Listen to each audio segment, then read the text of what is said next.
Bonjour à tous, bonsoir à tous. J'espère que vous vous portez bien dans vos maisons. Moi, je me porte très bien par la grâce de Dieu. Aujourd'hui, je reviens avec une parole. On va parler de la foi. La foi. La foi, c'est très important parce que c'est votre moteur. D'accord? La foi, c'est très important parce que c'est ce qui vous fait vivre par rapport à tout ce qui peut se passer dans ce monde. Vous ne baissez pas les bras, vous restez solide, vous restez ferme. Dans la parole de Dieu, vous restez ferme en Jésus-Christ. Nous allons lire 2 versets. Hébreux chapitre 11, à partir du verset 1, la Bible nous dit, nous connaissons tous ce verset, « Or la foi est une ferme assurance des choses qu'on espère, une démonstration de celles qu'on ne voit pas. » D'accord? La ferme assurance ici, quand on a de l'assurance, c'est vraiment ce côté où on est sûr.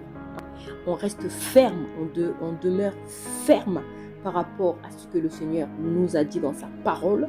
On ne fléchit pas, on ne baisse pas les bras, bien qu'il peut avoir des épreuves difficiles, il peut avoir des situations compliquées, tu peux même traverser la vallée, mais ici tu dois demeurer ferme malgré la vallée, malgré les épreuves, malgré la maladie, malgré la pauvreté, malgré les épreuves que tu es en train de vivre en fait, malgré ta vallée, tu dois garder la foi, tu dois rester ferme, tu dois rester courageux, parce que c'est pas toi qui fais la chose, c'est Jésus en toi. Si tu as accepté Jésus-Christ en tant que Seigneur et Sauveur, c'est Jésus qui te donne cette fermeté, c'est lui qui est en toi, qui fait les choses, c'est lui qui est en toi, qui manifeste cette foi. Toi, il suffit juste de croire comme un enfant, d'avoir le cœur d'un enfant. C'est pour ça qu'il dit que venez à moi les petits enfants, le royaume des cieux leur ressemble. Pourquoi? Parce que l'enfant, lorsque le parent parle, il croit tout simplement. Il croit en ce que son père lui dit, il croit en ce que son père lui promet. Dieu t'a fait une promesse, crois en cette promesse. Écris la prophétie, grave-la dans les tables de ton cœur, parce qu'elle s'accomplira certainement. Donc c'est ça, c'est rester ferme. Tu dois demeurer ferme. L'assurance là, c'est aussi le courage en fait, c'est ce que je disais. Être courageux. Il y a des gens qui traversent des épreuves tellement difficiles. Des fois, tu te dis que moi, je traverse des épreuves difficiles. Mais est-ce que tu sais ce que ton prochain est en train de traverser? Ton prochain est en train de traverser des épreuves des fois plus difficiles que les tiennes, plus pires que les tiennes. Mais toi, tu n'es pas au courant. Toi, tu crois que c'est ton épreuve là qui est la plus difficile. Non. Des fois, il y a des situations tellement compliquées.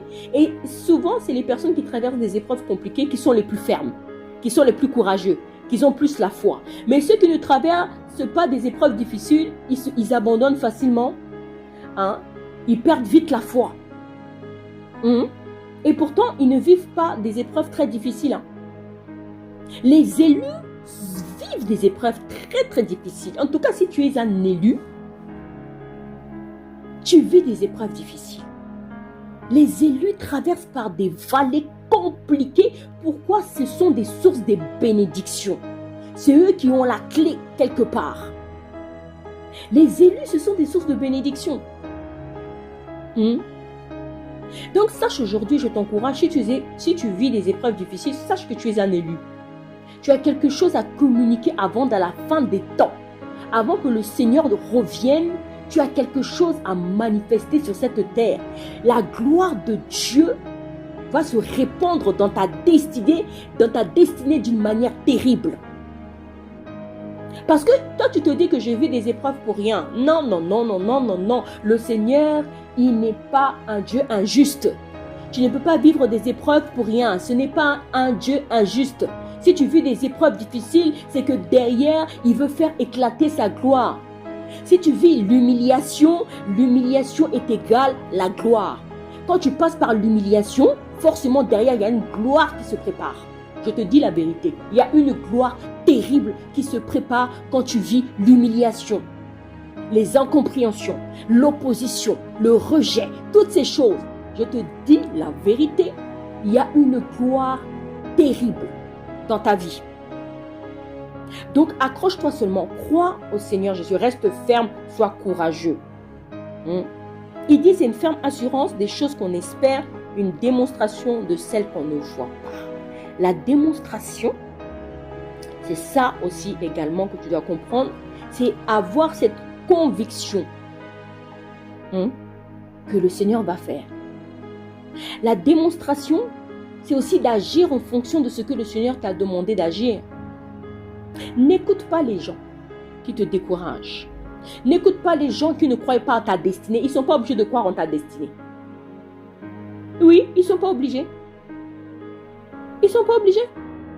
Regarde aux personnes qui croient en ta destinée. Ceux qui ne croient pas à ta destinée, tu leur tournes le dos, c'est tout, et tu avances. Tu leur tournes le dos.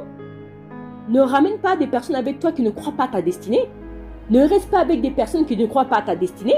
Les personnes qui doivent être à côté de toi, ce sont des personnes qui doivent t'encourager, qui doivent croire en ta destinée. Et pourquoi tu restes à côté d'une personne si tu ne crois pas à sa destinée? Tu veux aller créer quoi là-bas? Tu veux manifester quel genre d'attitude envers cette personne? Si tu restes à côté, c'est que tu crois en elle et que tu veux l'encourager et que tu veux que cette personne rentre dans sa destinée. Je te dis ici, on ne croit pas en ta destinée, on ne croit pas en ce que Dieu a déposé en toi. On ne croit pas en tes capacités, que ce soit tes capacités spirituelles, que ce soit tes capacités professionnelles. La personne n'a pas resté à côté de toi en fait. Non, je suis désolée. Tu dois choisir avec qui tu marches. Tu dois marcher avec des personnes qui croient en toi. Le juste, il vit toujours par la foi. Je te dis, ceux qui ne croient pas en toi, tu tournes le dos et tu avances. Moi, je suis comme ça. Tu crois pas à ma destinée. Tu ne crois pas en moi. Tu ne crois pas au dépôt que le Seigneur a déposé en moi. Ce n'est pas un problème. Que Dieu te bénisse. Mais moi, je tourne le dos et puis j'avance. Il y a des gens qui ne veulent pas croire aux destinées des autres. Ils veulent qu'on croie en leur destinée à eux. Ça, c'est quelle méchanceté, ça. Donc, pour vous, il n'y a que Jésus-Christ qui vous a choisi, vous. Mais les autres ne les a pas choisis. Donc, Dieu s'est trompé. Donc, vous êtes plus intelligent que le divin. Vous êtes plus intelligent que Jésus-Christ lui-même de Nazareth. Donc, quand Dieu choisit une personne, vous osez contredire le choix de Dieu. Mais quel manque de respect envers le Seigneur. Quel manque de respect envers le Seigneur. Jésus-Christ choisit sa servante ou son serviteur, mais vous venez, vous opposez. Mais vous êtes qui pour vous opposer, en fait? Vous êtes qui pour vous opposer? Donc, vous êtes plus au-dessus de Jésus, quoi. Vous êtes supérieur à Jésus, Attention, faut un peu d'humilité et de simplicité dans les vies, Quand Jésus choisit une personne, il sait pourquoi il a choisi cette personne-là. Nous sommes qui pour venir contredire le choix de Dieu? Nous sommes qui pour pouvoir dire non, pas cette personne-là? Tout le monde sauf elle. Pourquoi? Justement, ça va être cette personne. Justement, c'est cette personne que Jésus a choisie. C'est cette personne que Jésus a pointée du doigt dans la famille. Jésus-Christ choisit toujours une personne dans la famille. Et c'est cette personne-là. Vous montez, vous descendez, ça ne changera pas le choix de Dieu. Vous êtes jaloux ou pas jaloux, ça ne changera pas le choix de Dieu. Vous aimez cette personne, vous n'aimez pas cette personne, ça ne changera pas le choix de Dieu. C'est le choix de Dieu. Un point, un trait. D'ailleurs, même pas un point, un trait. Un point, un point. C'est le choix de Dieu. Qui sommes-nous pour venir contredire le choix de Dieu? Non, on ne peut pas contredire le choix de Dieu. Donc aujourd'hui, à partir d'aujourd'hui, regarde un petit peu ta vie, regarde ta situation.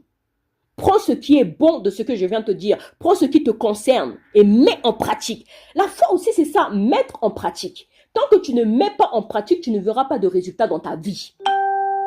Tant que tu ne mets pas en pratique, tu ne verras pas de changement dans ta vie. La foi, la parole de Dieu, il faut la mettre en pratique au fait. Si vous ne la mettez pas en pratique, c'est comme si que vous lisez, mais il n'y a rien. Le réma, vous ne l'appliquez pas. Dieu vous donne des révélations, Dieu vous donne le réma, mais vous ne le mettez pas en pratique. Il faut le mettre en pratique, il faut que ça fonctionne au fait. Moi, je mets en pratique ce que le Seigneur me dit. Je mets en pratique la révélation. Je mets en pratique le réma. Sinon, à quoi ça sert? Sinon, ma vie ne change pas.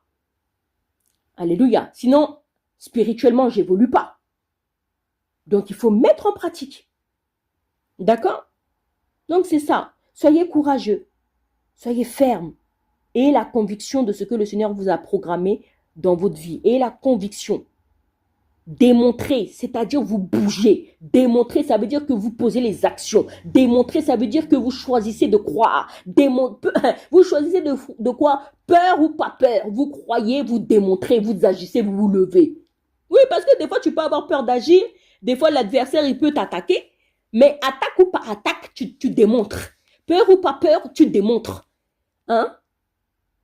Tu démontres. Tu te lèves et tu agis. Tu te lèves et tu agis, tu démontres la démonstration. Tu ne restes pas inactif, tu restes actif. Tu es en action. Le plus important, c'est d'être dans ton domaine. Le plus important, c'est d'être dans ton cadre. Le Seigneur t'a mis dans un cadre. Que ce soit le cadre de l'église, que ce soit le cadre familial, que ce soit le cadre, je ne sais pas, scolaire, que ce soit le cadre du travail. Il t'a mis dans un cadre. Et regarde dans le cadre ce que tu es en train de faire. Eh bien, c'est ça ta destinée. Oui, ce que tu fais dans le cadre dans lequel le Seigneur t'a mis, c'est ça ta destinée, c'est ton cadre. Maintenant, ce cadre-là peut appeler à évoluer, à grandir. Mais le point de départ, regarde ton cadre actuellement, surtout ceux qui ont le ministère prophétique, regarde dans quel cadre vous servez le Seigneur. Regardez comment Dieu vous utilise. C'est ça ta destinée. Maintenant, ce cadre est appelé à grandir parce que Jésus-Christ y croissait en grâce, en stature, en sagesse devant Dieu et devant les hommes. Mais ce que tu es en train de faire, c'est ça ta destinée au fait. Maintenant, ça va grandir avec l'aide du Saint-Esprit. C'est Jésus-Christ qui gère les ministères. Éphésiens chapitre 4, à partir du verset 11. Hein?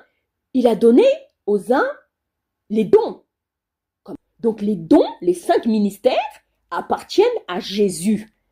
D'accord? Appartiennent à Jésus. Et quand il donne les dons, ce sont des cadeaux. Et ces cadeaux, c'est pour l'église. Ce sont des dons.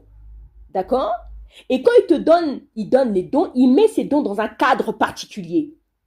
Que ce soit une personne qui va bâtir une église, que ce soit une personne qui est dans une église, que ce soit une personne qui est dans la famille, qui sert dans la famille, dans le travail, c'est un cadre dans lequel le Seigneur vous a mis. Regardez ce que vous faites au quotidien. C'est ça votre ministère en fait. Regardez ce que vous faites au quotidien. Maintenant, ce cadre est appelé à évoluer. D'accord? C'est ça, tout simplement. Donc, soyez convaincus, convaincus, convaincus. Et la foi de ce que le Seigneur vous a laissé, de ce que le Seigneur vous a dit concernant votre destinée, que ce soit au niveau professionnel, au niveau spirituel. Croyez en ce que le Seigneur vous a dit. D'accord? On va reprendre un autre verset concernant la foi. Romains chapitre 10, verset 17, la Bible dit « Ainsi la foi vient de ce que l'on entend vient de la parole de Dieu. » D'accord? Donc la foi vient de ce que l'on entend. Et on entend où là? On entend où? Justement. On entend où la parole? La parole vient de la parole de Dieu. D'accord? Donc lorsque vous entendez, c'est ça qui crée aussi la foi. C'est pour ça qu'il faut lire la parole, il faut déclarer, il faut proclamer, il faut prophétiser. Parce que lorsque vous déclarez, lorsque vous prophétisez, vous entendez la parole. Vous entendez ce que le Seigneur dit et la foi aussi se manifeste. La foi aussi monte. D'accord? C'est pour ça que moi, je n'aime pas entendre n'importe quelle parole. Aïe, aïe, aïe, aïe, aïe, aïe. Il y a des paroles qui me sonnent mal à l'oreille, surtout les paroles négatives qui n'ont pas la foi, qui ne manifestent aucune foi, qui ne manifestent aucune propulsée, aucune élévation, aucun progrès. Je n'aime pas. Je n'aime pas. La parole, elle est vivante, elle est efficace. D'accord? Donc, comme la parole est vivante et efficace, il faut dire des bonnes paroles envers vous-même déjà. Arrête de te dire du mal de toi-même. Arrête de te dévaloriser. Arrête de te critiquer. Arrête de te rabaisser. Hein? Valorise-toi. Regarde-toi dans le miroir. Dis, je suis une belle créature. Je te loue, Seigneur, je suis une belle créature. Tu m'as créé parfaitement à ton image, à ta ressemblance. Je suis créé à ton image. Donc, déclare des paroles positives quand tu regardes. Quand tu te regardes toi-même. Ne te dénigre pas. Une reine ne se dénigre pas. D'accord? Un roi ne se dénigre pas. Une princesse ne se dénigre pas. Un prince ne se dénigre pas. Tu es créé à l'image de Jésus et à sa ressemblance. Donc, les paroles positives sont très importantes. Parce que la foi vient de ce que l'on entend. Et Jésus, quand il parle de nous en bien. Jésus, quand il parle de nous en bien. Jésus ne dit jamais des paroles négatives à notre sujet. Non, non, non. Jésus parle toujours de nous en bien et il dit nous sommes la lumière du monde. Nous sommes le sel de la terre. Hein? Nous sommes un sacerdoce royal. Nous sommes une race élue. Nous sommes une nation sainte. Nous sommes la tête. Voyez, Jésus est toujours positif. Mais l'adversaire, lui, il vient toujours avec des paroles négatives. Et les gens qui n'ont pas été réellement convertis dans leur cœur, ils auront tendance à dire des paroles négatives. Mais c'est à toi de rejeter ces paroles, en fait.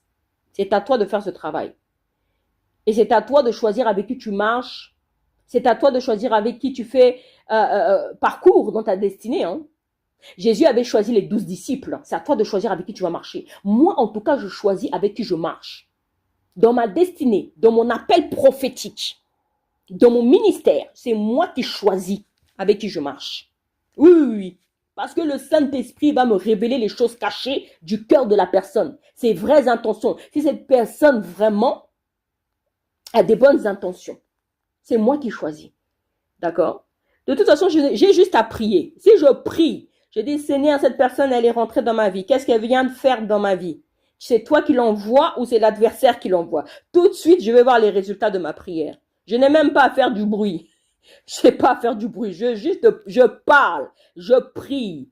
Je suis un habit. Lorsque je déclare, les choses se manifestent. Lorsque je parle, Jésus-Christ entend mes prières parce que je suis son enfant bien-aimé à qui il a mis toute son affection. Déclare avec moi, je suis enfant bien-aimé à qui Jésus a mis toute son affection. Est-ce que tu peux dire cela? Oui, il faut que tu t'encourages, il faut que tu te valorises, il faut que tu aies l'assurance, il faut que tu saches ton identité en Jésus-Christ. D'accord? Donc c'est ça. Rejette les paroles négatives et accepte simplement la parole de foi. D'accord? Faites attention avec qui vous marchez. Faites attention avec qui vous marchez, surtout quand vous avez une destinée.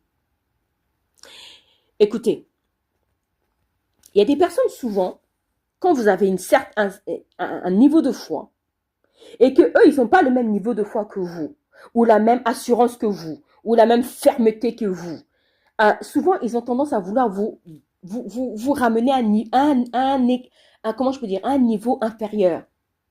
Tu vas leur dire, oui, moi je sais que le Seigneur va agir. Hein. Moi je sais que Dieu agit dans ma vie. Même si mon épreuve va être difficile, même si ça dure depuis des années, Jésus va agir.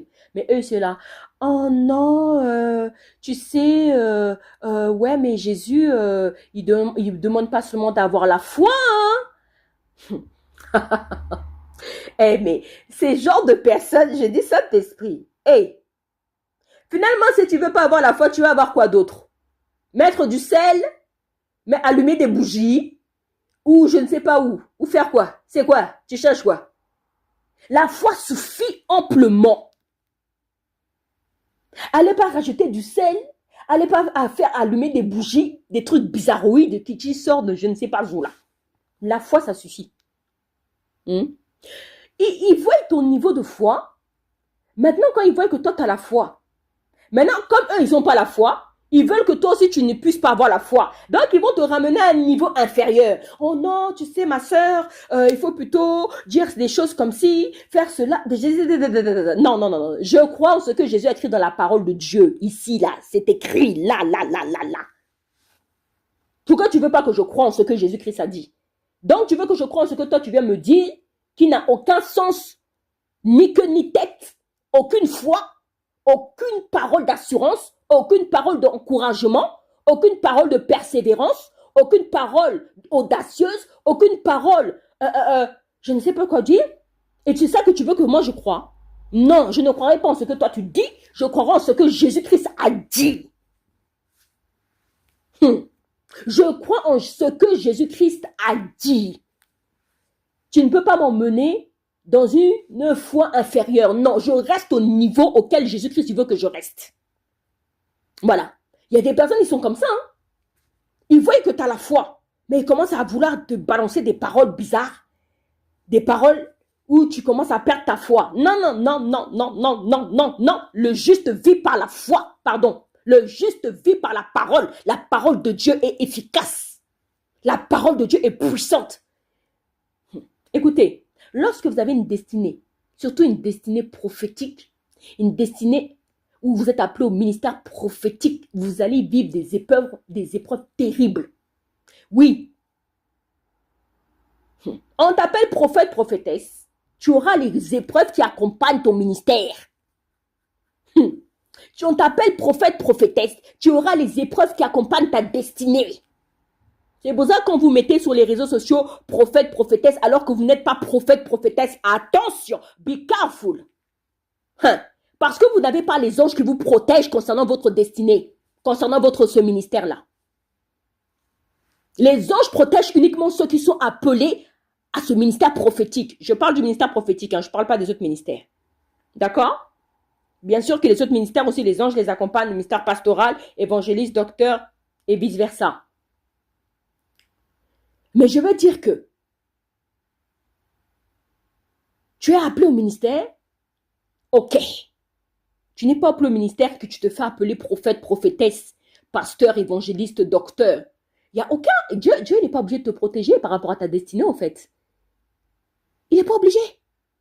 Parce que tu t'es fait appeler prophète tout seul. Dieu ne t'a pas appelé dans ce ministère. Attention. Quand vous mettez les titres de prophète, moi, quand je mets prophétesse, je suis vraiment appelé au ministère prophétique. Attention, ce n'est pas un jeu. Oui. Quand vous mettez pasteur, soyez sûr que Jésus vous appelle au ministère pastoral. Parce qu'il y a des anges qui sont avec vous. Jésus lui-même, c'est lui qui s'occupe des ministères. Éphésiens chapitre 4. Donc ça, on ne blague pas avec ça. Soyez sérieux avec vos ministères. Soyez sérieux avec la destinée. Et j'encourage les personnes appelées au ministère prophétique. Parce que ce ministère, c'est un ministère vraiment terrible. J'aime beaucoup ce ministère. Parce que c'est un ministère qui est proche du Seigneur Jésus-Christ. C'est un ministère où le Seigneur, il touche les cœurs. Où tu te rapproches du cœur de Jésus-Christ. C'est un ministère extraordinaire. Extraordinaire. C'est un don extraordinaire. Le ministère prophétique est un don extraordinaire. Et je remercie le Seigneur pour les dons qu'il a donnés à l'Église. Ce n'est pas facile parce que l'adversaire, il est méchant. L'adversaire, il est jaloux. L'adversaire, il n'aime pas le prophétique parce que le prophétique révèle les choses cachées. Le prophétique révèle les cœurs. Le prophétique révèle les plans cachés de l'adversaire qu'il est en train de programmer. Mais le prophète, il sait à l'avance ce que l'adversaire est en train de faire. Donc le prophète, il vient, il casse tout. Et c'est pour cela que l'adversaire n'aime pas le prophète. Il n'aime pas le prophétique. Priez pour les prophètes. Priez pour le ministère prophétique. Priez pour le prophète, les prophétesses. Et je dirais aussi prier pour tout le monde. Que Dieu vous bénisse. Nous allons faire la prière du salut. Les personnes qui n'ont pas accepté Jésus-Christ en tant que Seigneur et Sauveur, vous pouvez prendre mes mots. Je vous prête mes mots, au fait. Mais vous le dites avec votre cœur. D'accord? Je vous prête mes mots. Vous dites, Seigneur Jésus, je viens devant toi. Je te demande pardon pour mes péchés. À partir d'aujourd'hui, je t'accepte en tant que Seigneur et Sauveur. Je te demande pardon pour tout mon passé. Installe-toi dans mon esprit. Change ma vie. Conduis-moi. Qu'à partir d'aujourd'hui, je sois une nouvelle créature, que les choses anciennes passent et que je sois une nouvelle créature. Je t'aime, Jésus-Christ. Il faut que tu apprennes à aimer Jésus-Christ. Et tu dis au nom de Jésus, ainsi j'ai prié. Tu dois aimer Jésus. Il dit que celui qui m'aime, garde ma parole. Celui qui m'aime, garde ma parole. Le Seigneur nous demande de l'aimer. Parce que si tu n'aimes pas Dieu, tu vas aimer qui? Le Créateur qui t'a créé. Celui qui t'a donné le souffle de vie. Si tu ne l'aimes pas, qui vas-tu aimer? Dieu n'aime pas l'idolâtrie. Dieu ne veut pas qu'on soit idolâtre des hommes. Dieu ne veut pas qu'on soit idolâtre des hommes de Dieu. Dieu ne veut pas qu'on soit idolâtre, fanatique des gens. Dieu veut qu'on puisse l'aimer. Dieu nous aime, mais nous aussi nous devons aimer. C'est une relation mutuelle. C'est une relation saine. Aimez Dieu. Aimez le Seigneur de tout votre cœur, de toute votre âme, de toute votre pensée. Il faut aimer le Seigneur. Ne vous tournez pas vers des idoles. Ne vous tournez pas vers l'idolâtrie. Ne vous tournez pas vers des choses que Dieu a rejetées. Aimez le Seigneur. Dieu nous aime, oui, mais Dieu nous demande aussi de l'aimer. Que Dieu vous bénisse et à très bientôt.